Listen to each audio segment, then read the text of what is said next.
여러분 안녕하십니까? 상승미소입니다. 오늘 하루 주가가 많이 올라서 기분 다 좋으셨을 거라 생각합니다. 오늘 방송은 원래 미국 기업부채 부분 2부를 방송할 생각이었습니다. 그런데 그 방송은 하루 미루고요. 어제 일요일에 올렸던 그 기업부채 문제에 대해서 댓글로 여쭤보신 분이 계셨습니다. 뭐냐면 왜 지수투자는 절대로 망하지 않느냐, 지수에 대해 투자하면 결국은 오른다는 이야기에 대해서 도대체 의미를 잘 모르겠다, 이렇게 질문하셨습니다. 상승미소는 어떤 방송입니까? 우리 청취자들, 시청자 여러분들이 궁금해하는 것 중에, 댓글로 물어보시는 것 중에 이거 알고 넘어가면 좋겠다라고 하는 방송 만들어 드리고 있지 않습니까? 오늘도 그래서 지수 투자의 비밀, 사실 지수에 투자하면 100% 성공을 합니다. 그래서 재테크 법 100% 성공 비법, 지수에 투자하라 라는 제목으로 지수 투자의 비밀을 하나씩 파헤쳐 보겠습니다. 먼저 우리 지수 투자 그러면 대표적인 게 다우지수잖아요. 그래서 다우지수를 가지고 지금부터 차근차근 설명해 드리겠습니다. 자, 여러분 주식 투자 설사 안 하시는 분이 계시더라도 다우지수만큼은 거의 모든 사람이 알고 있고 관심이 있죠. 왜냐하면 다우지수가 폭락하면 그 다음날 한국의 환율부터 난리가 나고, 올라가면 신문의 기사, 그 다음에 여러분 자신이나 주변에 투자하는 사람들은 항상 상승미소 하죠. 상승미소. 그래서 다우지수에 대해서 간단히 설명드리겠습니다. 다우존스 지수입니다. 원래 우리가 다우지수 그러지만 다우존스 지수는 원래는 1884년 7월 3일에 시작됐습니다. 이게 미국 증권시장에서 가장 전통 있고 널리 사용되는 주가 지수입니다. 그래서 이게 몇 개 종목이냐, 다우지수가 워낙 많이 유명해서 코스피 200처럼 많은 종목일 거라고 생각을 하시는 분이 있겠지만 30개 종목입니다. 정확하게 미국 내 산업을 대표하는 30개 종목을 선정해서 이를 가지고 다우존스 회사가 만든 소속 종목의 주가 평균치입니다. 근데 이게 왜 중요하냐면 미국 기업 경제를 대변하는 지표이기도 하고요.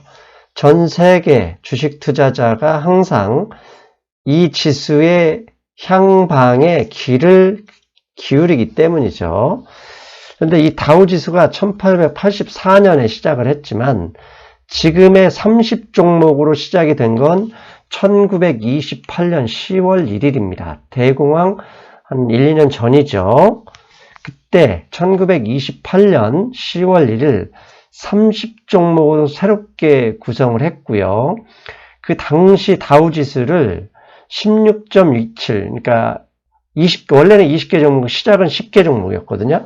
근데 20개 종목에서 10개를 늘려서 30개 종목 하면서 주가 가중치를 당시 30개 종목의 시가총액이 3,984달러였고, 당시 다우지수 20의 지수가 16.67이었는데 이걸 나눠서 239포인트로 다우지수가 10월 1일 날 다시 시작됐습니다. 그런데 이 다우지수 10월 1일 239포인트로 시작된 다우지수가 현재 몇 포인트인지 아시죠? 25,000포인트 정도 됩니다. 어제 종가가 24,285포인트였네요. 그래서 산술적으로 보면 무려 100배가 올랐던 거죠. 그래서 다우지수 1928년 10월 1일에 시작했던 다우지수 30개 종목이 여기에 다 있습니다. 알파벳 순으로 30개 종목이 1번 Allied Chemical and Dye Corporation부터 마지막 30개 Radio Corporation of America, 이 회사 즉 30개 종목이 최초로 시작됐습니다. 자, 여러분 다우지수 이 30개 종목 시험 문제 안 내니까 암기할 필요 없습니다. 그냥 30개 종목이 1928년 10월 1일 날 지수 239포인트로 환산돼서 시작됐다. 그리고 지난주 금요일 종가로 다우지수가 현재 24,300포인트니까 무려 100배가 올랐다. 이것만 알아두시면 됩니다. 자, 이제 잠깐 시간 여행을 하겠습니다. 정확하게 1928년이면 90년 전이네요. 여러분, 90년 전 한국이 열심히 일본 사람들의 그 압제를 피해서 독립운동할 때죠. 아쉽지만 그때로 타임머신을 타고 지나가겠습니다.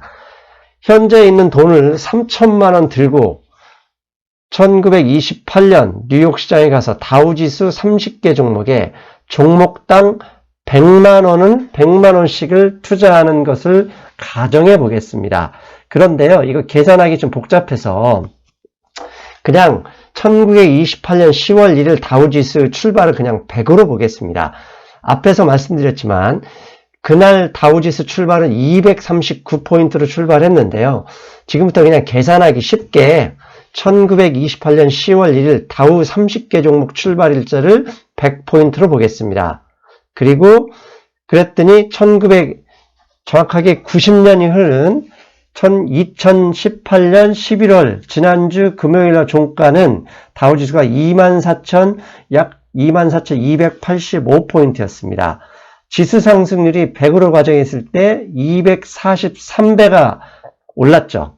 여러분들 3천만 원을 30개 종목에 각 100만 원씩 투자했다면 산술적으로 243배를 수익을 실현한 거죠. 그렇다면 산술적으로 돈이 얼마가 되죠? 3천만 원 곱하기 243배 하면 72억 9천만 원이 됩니다. 야, 대박 났죠? 야, 1928년 10월 1일에 3천만 원 들고 가서 그냥 투자했다면 72.9억, 72억 9천만 원이 되었다는 건데 실제로 이렇게 되었을까요, 여러분? 되었을까요? 안 되었죠? 실제 실현이익은 여러분 절대 그렇게 되지 않았습니다. 얼마가 됐냐? 간단하게 먼저 말씀드릴게요. 1928년 10월 1일에 시작한 30개 종목 중 현재 다우지수에 살아있는 유일한 종목은 딱 하나입니다. 제가 앞에 페이지를 보시면 30개 종목의 색깔이 다른 게 하나 있습니다. 앞으로 한번 가서 보십시오. 그게 뭐냐? 스탠다드 오일 오브 뉴저지입니다. 이 회사가 현재까지 살아있는데 이 이름으로 살아있지는 않고요. 엑슨모빌로 살아있습니다. 자, 여러분 30개 종목에 각 100만 원씩 투자했다면 현재 남아있는 유일한 종목은 엑슨모빌이고 나머지 29개 회사는 돈 다 날렸습니다. 물론 이 중에 살아있는 회사도 있을 겁니다. GE 같은 경우는 이 중에서 빠졌지만 현재 다우지수에서는 빠졌지만 미국에 분명히 상장되어 있거든요. 그런데 제가 왜 이거 29개 종목을 다 날렸다고 표현하냐면 다우에서 빠졌다 그러면 망했거나 형편이 없어서 곧 망한 회사들입니다. 안타깝지만 죄송합니다. GE, 제너럴 일렉트릭도 현재 주가가 7달러밖에 되지 않습니다. 조만간 망할 분위기로 되어 있습니다. 곧 살아나긴 하겠죠. 그런데 편의상 다우지수에 있다가 빠져나간 회사들은 거의 다 망했다 보시면 그냥 쉽게 생각할 수 있습니다. 차이는 있겠지만 그래서 여러분이 3천만 원을 투자한 돈을 각 종목당 100만 원씩 투자했다면 지금 현재 얼마 돼 있냐면 그냥 엑슨모빌이라는 회사도 그냥 100에서 243배 오른 거로 그냥 간단히 처리하겠습니다. 그러면 2억 4,300만 원이 남아 있습니다. 여러분 72억 9천만 원이 남아 있을 줄 알았지만 29개 종목은 망해버렸고 한 개 종목 엑슨모빌에서 거둔 이익 2억 4,300만 원만 남아있다는 얘기입니다. 그래도 3천만 원에서 8배 먹어서 괜찮다고요? 여러분 저 당시 금리를 생각해 보세요. 그냥 29년에 은행 정기예금으로 계속 복리로 90년 돌렸다면 저 돈이 얼마 되겠습니까? 제가 직접 계산해보지 않았지만 저 2억 4,300만 원보단 훨씬 큰 돈이었다는 얘기입니다. 웃기죠? 다우지수는 243배 올랐지만 종목에다 투자를 했으면 망했고, 만약에 지금처럼 인덱스 펀드가 당시에 있었다, 인덱스 ETF가 있었다, 그랬다면 여러분이 3천만 원 투자했다면 실제로 72억 9천만 원이 됐었다는 얘기입니다. 즉, 왜 30개 종목 중 1개만 생존기업인데 지수는 똑같은지, 지수는 변동이 없이 더 올랐는지 그 이유는 간단합니다. 한국경제에서 지난 6월에요. 한국경제신문에서 가장 오래된 기업 중에 하나, 제너럴 일렉트릭이 다우지수에서 퇴출되면서 나왔던 기사인데요. 평균적으로 다우지수에 편입해서 살아있는 기업의 평균 기간이 29년 11개월, 약 30년이었다고 합니다. 지난번 6월 20일 날 GE가 퇴출되면서 월그린 무츠 얼라이언스라는 회사가 편입이 됐습니다. 즉, GE의 주가가 엄청 빠져서 지수가 내려왔을 거 아닙니까? 제너럴 일렉트릭 지수에 차지하는 그 비중이 있었으니까. 근데 그 회사를 빼버리고요. 상당히 좋은 회사로 편입시키는 겁니다. 즉, 지수 구성 종목이 부실화되거나 경제위기로 망해서 주가가 엉망이 되면 그 해당 기업, 좀 부도가 났거나 상장 폐지되면 그 회사를 빼버리고요. 더 좋은 우량 기업을 선별해서 대체한다는 얘기입니다. 그렇게 되면 어떻게 됩니까? 나쁜 회사 빠지고 더 좋은 회사가 들어오니까 지수의 건강성이 유지되는 거죠. 좀 이해되십니까? 과거 우리 98년 IMF 외환위기 때도요. 그 당시에 코스피 200 종목 웬만한 대기업들 다 망해서 부도 났지 않습니까? 그런데 지수는 지금 그 당시 뭐 300포인트까지 지수가 빠졌다가 지금 2000포인트 넘었잖아요. 지수가 그 당시에 기업들, 기아차 이런 데에 투자했으면 다 망했지만 지수에 투자한 사람은 8배 먹었던 거예요. 이게 지수의 비밀인 겁니다.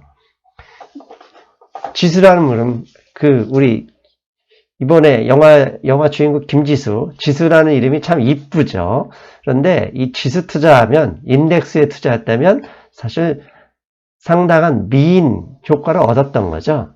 그러니까 다시 정리하면 28년 10월 1일에 만약에 당시에 인덱스 펀드나 ETF가 있었다. 그렇다면 그 돈, 그 지수 투자에 3천만 원을 들고 투자했다면 여러분은 243배, 72억 9천만 원을 챙겼다는 얘기입니다. 즉, 지수 투자는 무조건 오르기 때문에 실패할 가능성이 없는 겁니다. 물론 시간이 필요하죠. 폭락한 다음에 지수가 회복되기까지 시간이 필요했기 때문에 시간만 있으면 무조건 수익을 얻는다는 얘기입니다. 그렇다면 정말로 지수 투자는 실패한 적이 없었을까요?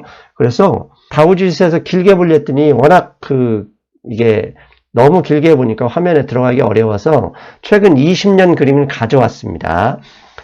2000년 초에요. 나스닥 버블이 붕괴되면서 그 당시에 다우지수가 고점 11,500에서 7,700포인트까지 약 40% 정도 하락한 적이 있었습니다. 근데 이것도 결국은 이때 망한 회사들 다 뺐고요. 새로운 기업으로 들어가면서 정확하게 6년 후에 고점을 회복했었고요. 그 다음에 더 가까이는 지난 2008년 리먼 브러더스 파산 전 금융위기 직전의 고점이 2007년 고점이었거든요. 2007년 고점이 지수 15,000 정도 됐었는데요. 이 지수가 금융위기 거두면서 이게 6,000포인트 가까이 빠졌습니다. 아주 거의 50% 이상이 박살이 났죠. 그런데 이 지수조차도 올랐어요. 6년 후에. 어떻게 보면 그러니까 공통적으로 우연의 일치이겠지만 6년이란 시간이 지난 다음에 지수는 회복됐습니다. 물론 2007년에도요. 이때 지수에 들어갔던 종목들 미국의 시티은행이었나요? 시티은행이나 포드 이런 자동차들, GM 이때 다 거의 다 망하면서 퇴출됐거든요. 이 당시에도. 근데 이네들의 종목에 투자했다면 망했죠. 여러분들 다 망해버렸어요. 그런데 지수에 투자했던 분이라면 6년 후에는 고점을 돌파했고요. 지금까지 그냥 가지고 있었다면 100% 이상 수익을 낸 거죠. 맞죠? 이게 지수 투자의 비밀입니다. 그렇다면 왜 지수는 저렇게 종목이 다 망해도 지수는 진짜 시간만 지나면 무조건 우상향하느냐. 그 이유를 말씀드려야 할 시간이 됐습니다. 첫째, 지금까지 여러분 제 강의, 경제 강의 많이 들으셨잖아요. 특히 재생 목록에 보면 경제 강의 보면 돈에 대해서, 신용화폐의 비밀에 대해서 여러 편 말씀드렸는데요. 신용화폐 비밀의 핵심이 뭐죠? 예, 신용화폐 시스템화의 경제 성장은요, 통화량, 부채, 통화량은 돈은 부채니까 돈량이 많이 늘어나려면 부채가 늘어나야죠. 즉 신용화폐 시스템의 경제 성장은 통화량이 지속적으로 증가해야 됩니다. 근데 이게 언제부터 이렇게 됐냐면, 사실 우리가 쓰는 이 돈, 신용으로 종이 쪽지에 그냥 돈 있는 돈을 인정한 건 지난 70년 닉슨 대통령의 금태환 중지부터 그랬습니다. 금 이론소당 달러 얼마를 바꿔주기로 약속했던 것을 폐지해버렸지 않습니까? 왜? 금의 양이 한정되어 있기 때문에 돈을 늘리기가 쉽지가 않았어요. 돈을 늘리지 못하면 성장이 정체됩니다. 성장이 정체되면 여러분들, 대통령, 국회의원은 표 주겠습니까? 표 못 줍니다. 안 줍니다. 그래서 어떻게 하죠? 금태환을 중지시켜버렸고 폐지시켜버린 거죠. 그러면서 미국의 통화량이 그때부터 본격적으로 늘어났고요. 미국만 늘어났겠습니까? 미국의 그 인플레이션이 전 세계 방방곡곡에 수출이 됐던 거죠. 그럼 어떤 사람이 묻습니다.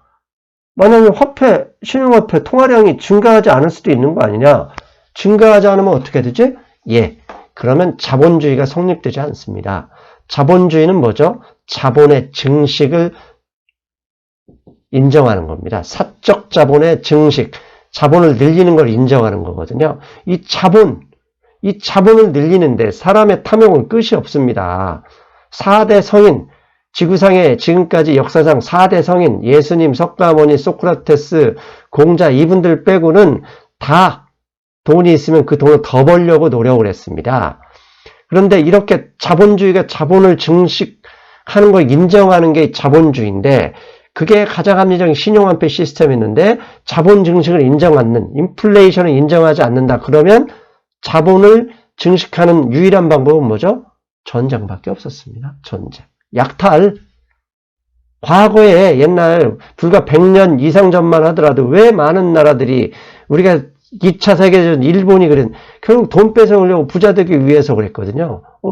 지금처럼 기술 개발해서 돈을 더 늘려버리면 부자가 되는 인플레이션을 몰랐고요. 그럴 수가 없었어요. 왜? 근본이 저였거든요. 그럼 어떻게 합니까? 다른 나라, 한국 같은 나라 가가지고 자원을 뺏어가지고 돈을 벌었던 거거든요. 즉 경제 성장, 이 신용화폐 시스템의 경제 성장이라는 것은 반드시 부채가 늘어나야 되고요.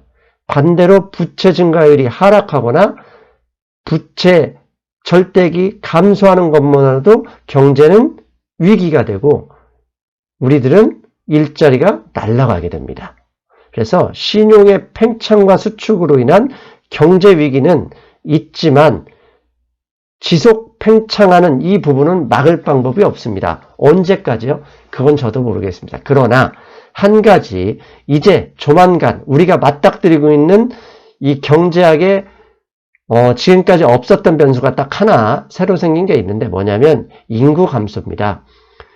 과거 경제학이라는 학문이 국부론에서 시작해가지고 그 유명한 케인즈, 최근에 버냉키나 옐런 같은 연준 의장까지 그분들이 우리가 배웠던 책은 뭐냐면 인구가 증가하는 걸 기준으로 생각했어요.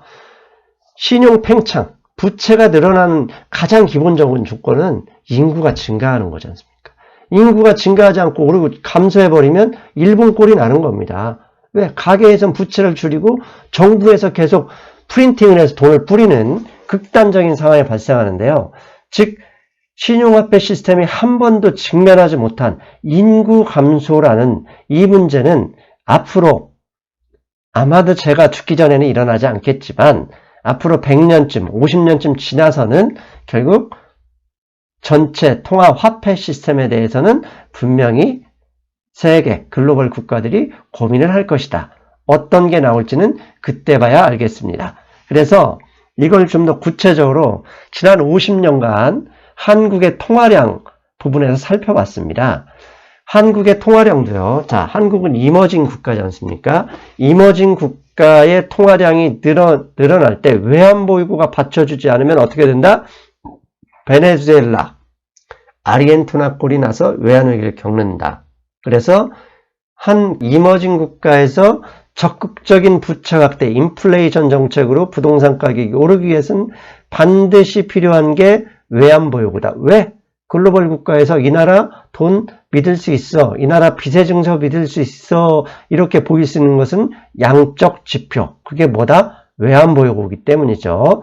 자, 이런 기반에서 한국이 본격적으로 부채가 증가하기 시작한 게 90년대부터입니다. 왜? 90년대부터 한국 경제가 88년 서울올림픽 이후부터 좋아졌지 않습니까? 신삼전이, 삼성전자니 이런 기업이 나타나면서 본격적으로 외환보유고가 늘었는데요. 이게 M2 통화량인데요. 지금 현재 통화량이 절대액이 감소했던 적이 이 짜잘한 건 빼고요. 여기 3번이 있었습니다. 3번이 언제냐?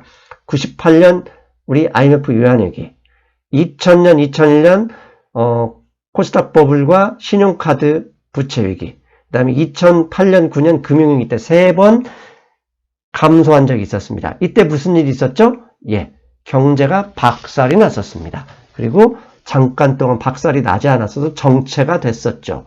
즉 신용의 팽창으로 경제가 무조건 성장하지만 신용의 수축은 저렇게 동그라미 친 세 부분에서 보더라도 똑같이 경제위기, 불황을 가져옵니다.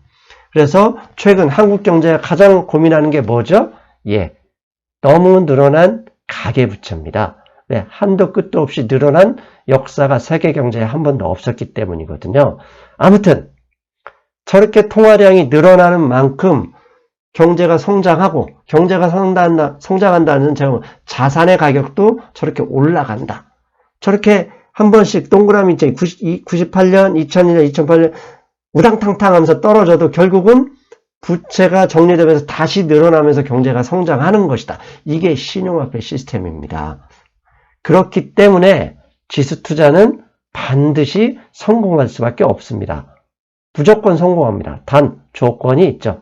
첫째, 앞에 미국에서도 보셨고 과거 한국의 98년, 2001년, 2008년 지수 다 빠졌습니다. 근데 다 회복해서 올라갔지 않습니까? 미국이나 한국이나 똑같습니다. 신용화폐 시스템에서는 통화량이 늘어나면서 경제가 성장하고, 경제가 성장한다는 얘기는 부채가 늘어나는 거고 자산 가격이 올라가는 거란 말입니다. 반드시 지수가 꺾여도 지수는 올라갑니다. 시간을 버티기만 하면. 근데 여러분, 시세판을 보면서 버틸 수 있는 사람 없죠? 그래서 시간을 버티려면 결국 증권 시세판을 멀리 할 수 있어야 됩니다. 그냥 일 열심히 하다 보면 언젠가는 올라가 있는 게 결국 지수입니다. 종목은 망할 수 있지만 지수는 절대 망하지 않습니다. 왜? 앞에서 설명드렸잖아요. 망한 기업 나오면 더 좋은 기업을 집어넣기 때문에 지수는 계속 유지가 되는 겁니다. 그리고 두 번째, 너무 큰 돈을 지수에서 다 먹겠다고 투자해버리면 못 버팁니다.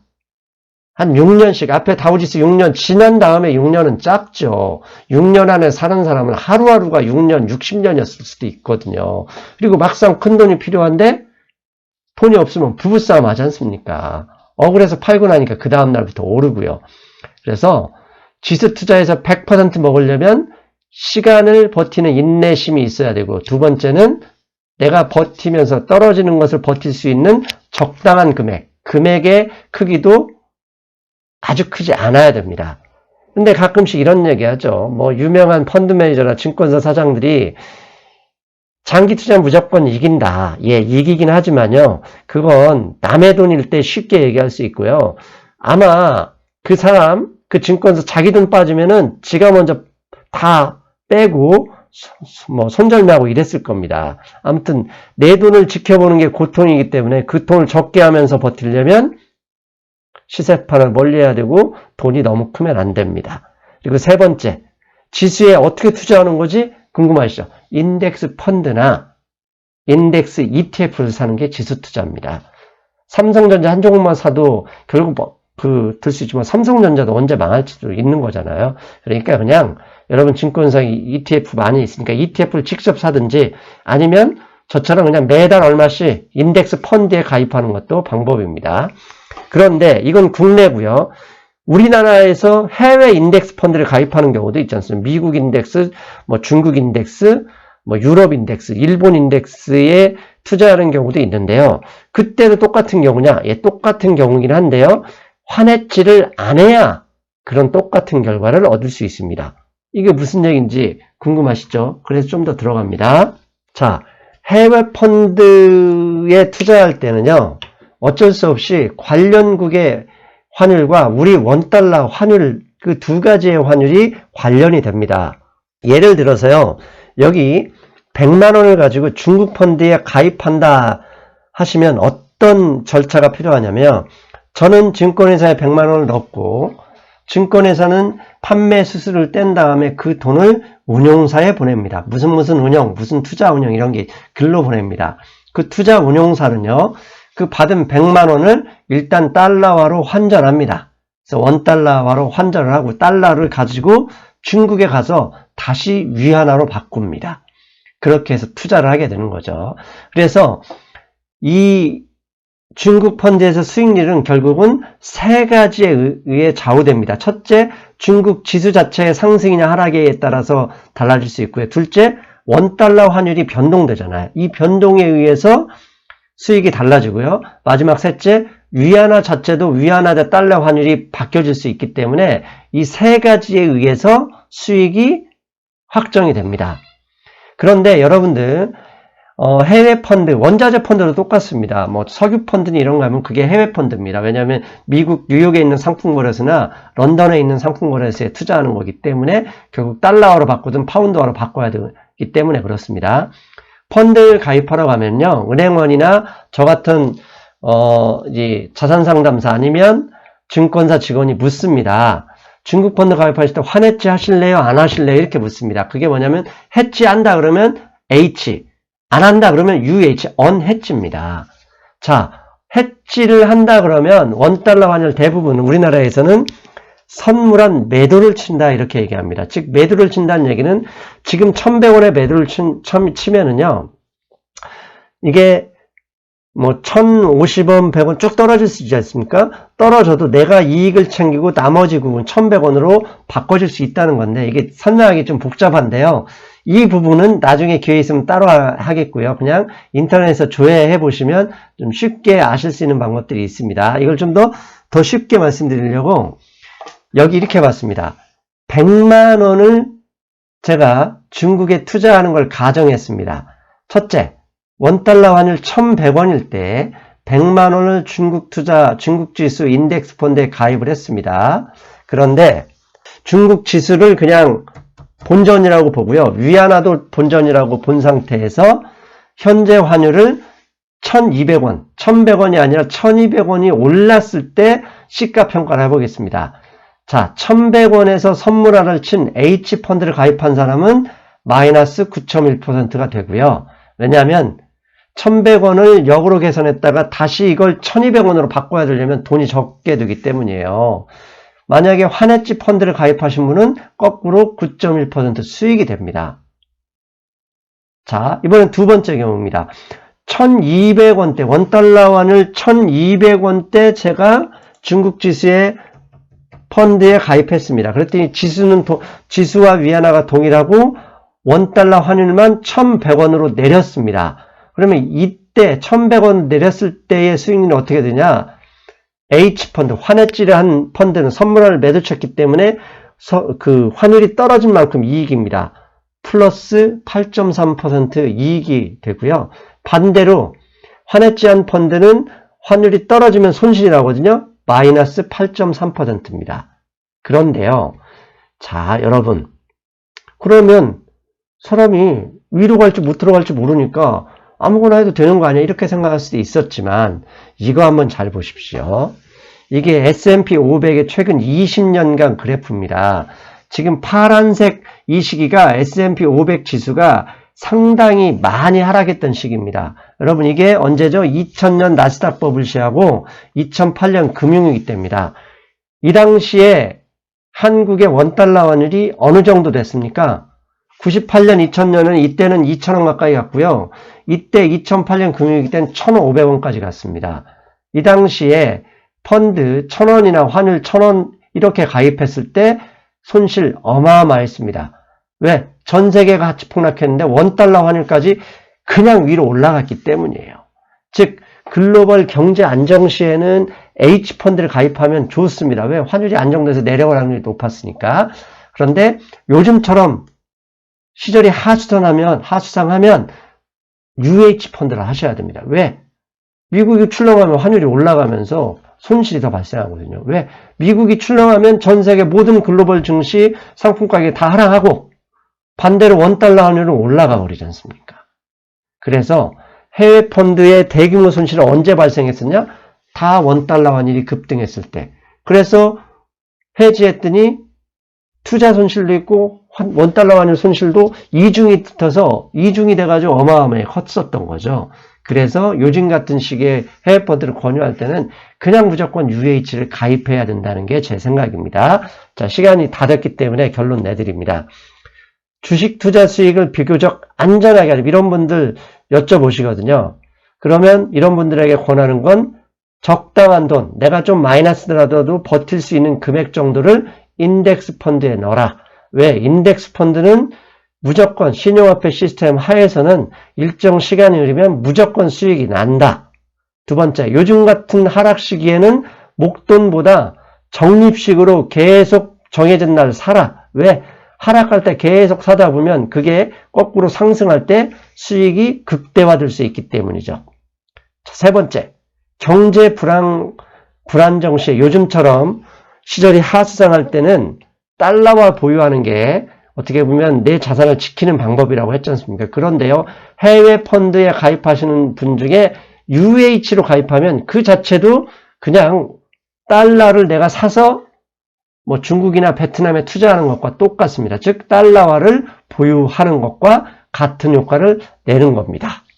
자, 길게 달려왔습니다. 쉽게 말씀드리겠습니다. 지수는 절대 망하지 않는다. 왜? 지수를 구성하는 종목이 망해도 더 좋은 회사를 넣기 때문에. 그리고 신용화폐 시스템당 자본의 증식을 허용하는 자본주의 하에서는 무조건 부채가 늘어서 일정 시간이 들으면 결국 모든 게 회복이 된다. 신용 팽창과 수축위에서 경제 주기가 결정이 되긴 하지만 결국은 우상향한다. 언제까지? 지금처럼 인구 감소의 문제가 표면화돼서 세계 경제, 이 통화 시스템에 대한 실험이 시작되기 전까지. 그건 언제까지? 적어도 내 나이 50인데요. 내가 살아있는 한에는 큰 문제가 없지 않을까 이런 생각을 해봅니다. 여러분 좀 빨라서 좀 급했을 수도 있는데요. 혹시 더 궁금하신 게 있으면 뭐 댓글이나 메일 주셔도 되겠습니다. 오늘도 방송 졸지 않고 들어주셔서 고맙습니다. 구독하기 눌러주시면 더 좋은 방송, 그 다음에 여러분들 휴대전화로 바로바로 알람이 가니까 더 편리하게 이용하실 수 있습니다. 여러분 구독하기 클릭 안녕.